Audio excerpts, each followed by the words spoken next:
toujours aujourd'hui donc les fractions. Donc on va explorer les propriétés et toutes les opérations qui concernent les fractions. Addition, soustraction, division, multiplication, parenthèse, sans parenthèse et les signes. Voilà. Une fois qu'on a évoqué tous les cas possibles, normalement on arrive à manipuler les fractions sans problème.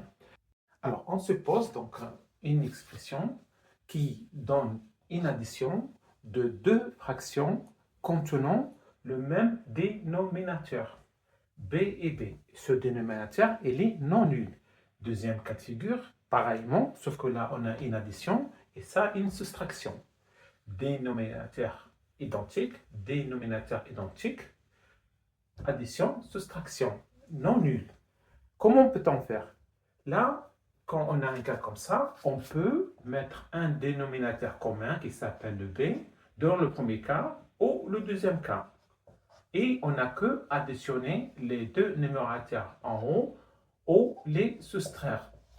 Dans ce cas-là, donc a divisé par b plus c divisé par b, on n'a qu'à additionner les deux numérateurs en gardant le même dénominateur commun. Et pareillement, quand il y a une soustraction. Par exemple, si on a ici 1 divisé par 4 plus 3 divisé par 4, étant donné cette expression-là, elle a un dénominateur identique, donc là, je peux mettre l'expression avec le même dénominateur et le numérateur, le premier, je l'additionne avec le deuxième. Je me retrouve avec 1 plus 3 divisé par 4, qui donne 4 divisé par 4, et 4 divisé par 4 égale à 1.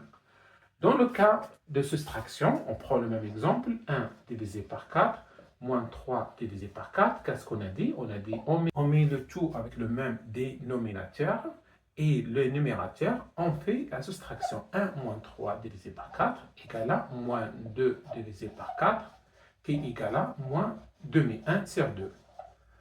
Alors, lorsque le dénominateur était commun, on avait tout à l'heure, on a mis le tout avec le même dénominateur commun et on a additionné les numérateurs ou soustraire les deux numérateurs en fonction de l'addition ou la soustraction.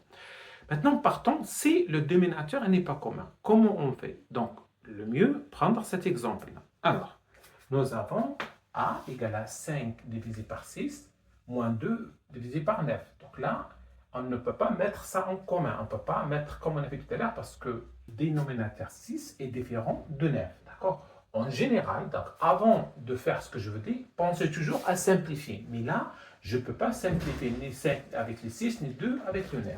Donc là, l'idée, c'est quoi? C'est que essayer de trouver un dénominateur commun entre le 6 et 9. C'est-à-dire qu'on va chercher une valeur qu'on a multipliée par 6 ou par 9, par exemple, ou on se retrouve avec un dénominateur commun. Et là, qu'est-ce que je vois? Je vois que le 6, là, lorsque je le multiplie fois 1 égale à 6, ça ne m'intéresse pas.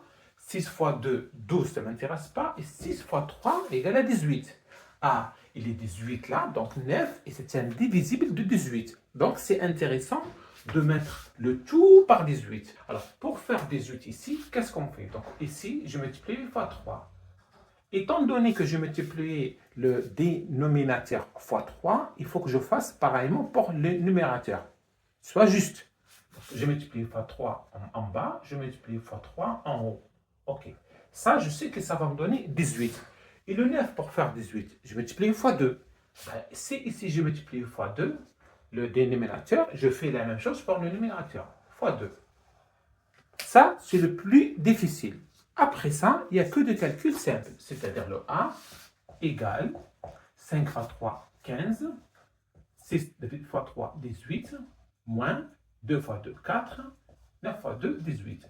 Et là, on revient sur la propriété numéro 1 qu'on a vu tout à l'heure. On a exactement le même dénominateur, donc je peux écrire cette expression de la façon suivante, 18, d'accord? Il me reste 15 moins 4 égale à 11, et le résultat A égale à 11 divisé par 18. Passons maintenant au produit de fractions. Donc, on a une fraction multipliée fois une autre fraction. Par exemple, j'ai A divisé par B multiplié fois C divisé par D, à condition que le B et les D, c'est deux nombres non nuls. Qu'est-ce qu'on fait? La propriété, elle est là, tout simple. On ne s'occupe pas, comme tout à l'heure, chercher le dénominateur commun. Là, on multiplie le numérateur fois le dénominateur fois le dénominateur, et le toujours est joué. C'est-à-dire que ça égale à tout simplement A multiplié fois C en haut et en bas, B multiplié fois D en bas. C'est-à-dire, par exemple, j'ai ici 1 divisé par 2 fois 3 divisé par 5. On a dit, on multiplie 1, le numérateur par le numérateur, le dénominateur par le dénominateur, et le tour est joué. 1 fois 3 égale à 3, 2 fois 5 égale à 10. Donc, égale à 3 divisé par 10, et là, je ne peux pas simplifier. Après, il me reste la quotient d'une fraction, c'est-à-dire la division. La division revient tout simplement à faire l'inverse des fractions. C'est-à-dire, si on a une expression de cette façon-là, avec ici une fraction qui divise une fraction, à condition que les deux dénominateurs ne sont pas nuls, le B et D non nuls, qu'est-ce qu'on fait? Revient tout simplement à dire que ça, je garde la première fraction et le signe est divisé, il devient multiplié fois l'inverse. Le numérateur il devient dénominateur, le dénominateur passe en numérateur. C'est ça qu'il faut retenir. C'est-à-dire, un exemple, j'ai 1 divisé par 3, le tout divisé par 4 divisé par 5, d'accord? Ou il peut l'écrire dans notre format, c'est-à-dire la même chose comme ça, il peut nous demander comme ça, 1 divisé par 3, le tout 4 divisé par 5. Ça et ça, c'est la même chose.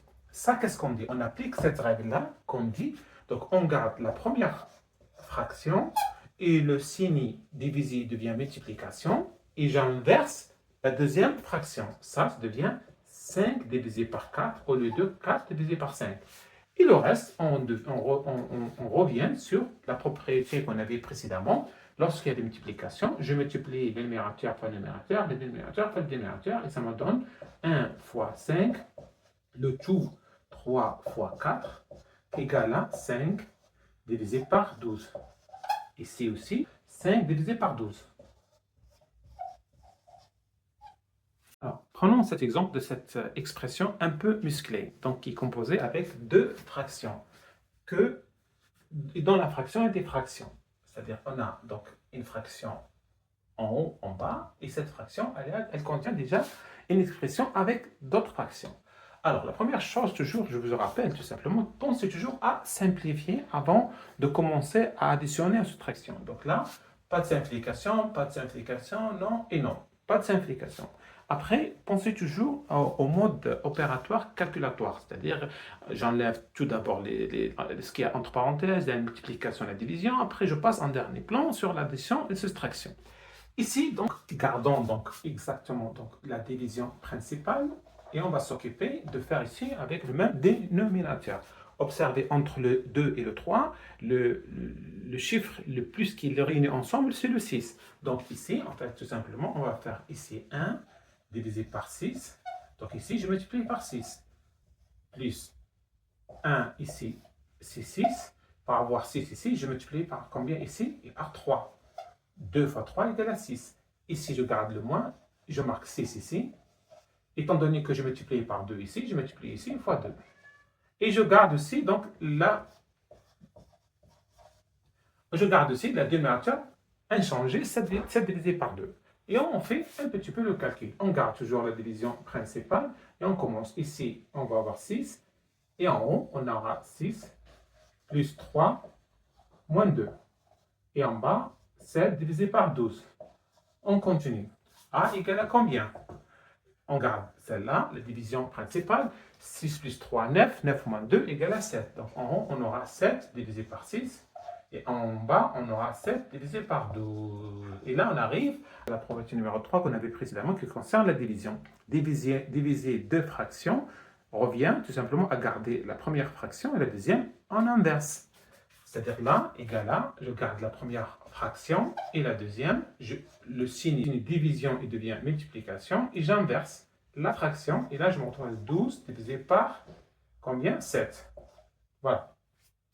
Donc là, attention, commencez pas de suite à me faire la multiplication. Observez qu'il y a une simplification à faire. C'est-à-dire le 7, je peux le simplifier avec le 7. Donc, égal à 12 divisé par 6. Et 12 divisé par 6 égale à 2. Donc, le A égale à 2. Alors, cette séquence est terminée et je vous dis à très bientôt.